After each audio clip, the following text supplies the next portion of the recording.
Yan, ngayon lang ako nagtokwa sa aking lulutuin. Kasi nga matrabaho, pero nakita ko si Lenny Aquino Lacson na may tokwa ang kanyang linuto.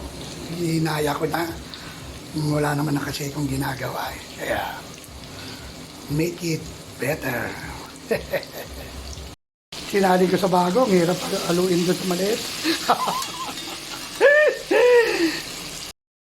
Bawang sibuyas, kamatis forever.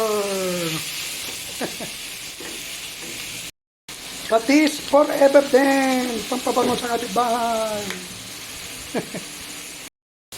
Gisado na. Sama na natin ang ground beef and beef.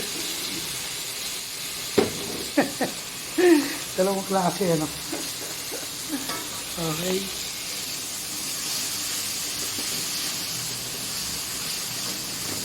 Iba naman. Tignan natin kung anong lasa niya. Ground beef saka beef. Ground pork saka beef.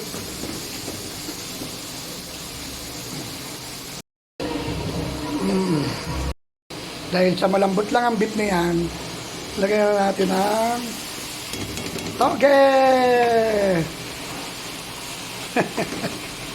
Di ba? Ganyan lang yan. Siyempre, lalagyan natin ng water.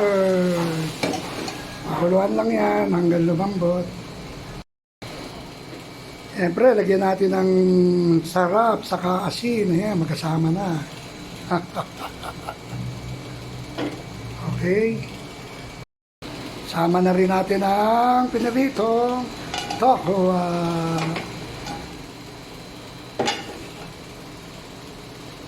Ayan.